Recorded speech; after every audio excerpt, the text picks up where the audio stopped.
Salam sejahtera doktor, kami dari kumpulan 2 dan telah melaksanakan kajian tentang soalan nomor 1, yaitu mengkaji tentang sistem bunyi dalam dialek Melayu Sarawak. Kajian kami ini lebih kepada sistem bunyi vokal, konsonan, diftong, dan monoftong. Penjelasan tentang kajian ini akan lebih diterangkan oleh ahli kumpulan kami di slide berikutnya.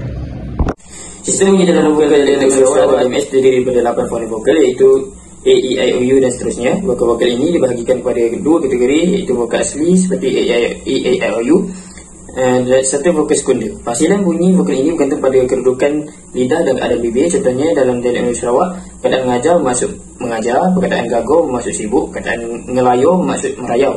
Dan ini menunjukkan keunikan dialek Melayu Sarawak itu. Perkataan mengajar mengandungi vokal A dan E yang merupakan vokal terbuka.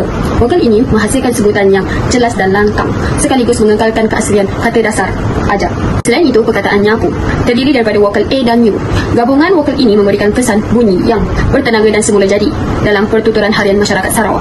Seterusnya, perkataan gago pula mengandungi vokal A dan O. Kehadiran vokal O akhir perkataan menciptakan kesan sebutan yang lebih lembut berbanding vokal sempit yang lazimnya lebih tajam. Dalam sistem bunyi konsonan, perkataan dialek Melayu Sarawak seperti nasi mempunyai konsonan glotal di ujung kata berbanding nasi dalam bahasa Melayu standard yang diakhiri vokal terbuka.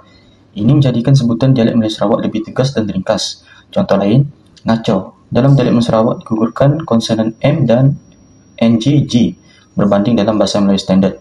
Ini menjadikan sebutannya lebih pendek dan mudah. Seterusnya, penggunaan bunyi konsonan bagi perkataan bulat dalam dialek Melayu Sarawak berada pada akhir kata seperti la. Berlaku perguguran di antara perkataan bulat bagi dialek Melayu Sarawak kepada tidak bagi bahasa Melayu standard. Penggunaan bunyi konsonan bagi perkataan si dalam dialek Melayu Sarawak. Perkataan si ini juga konsonannya hadir pada akhir ayat dan menyebabkan bunyi pada akhir ayat itu menjadi mudah dan singkat. Penggunaan bunyi konsonan bagi perkataan ngembeh bagi dialek Melayu Sarawak berlaku pada awal ayat seperti ngeh.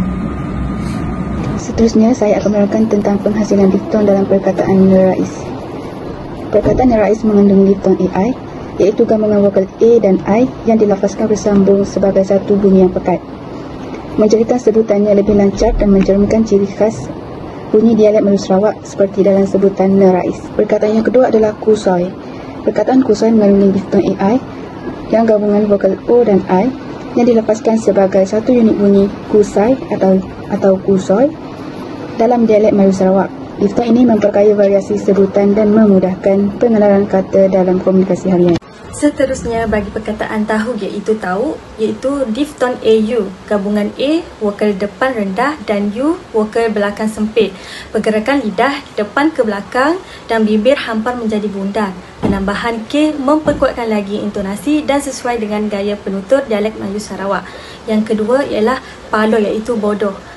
Gabungan O belakang separuh sempit dan I hadapan sempit tetapi tidak bundar. Pergerakan lidah pula belakang menjadi depan, rendah menjadi tinggi. Bibir pula separa bundar kepada neutral. Peralihan artikulator yang mudah membolehkan ia kekal dalam dialek Melayu Sarawak.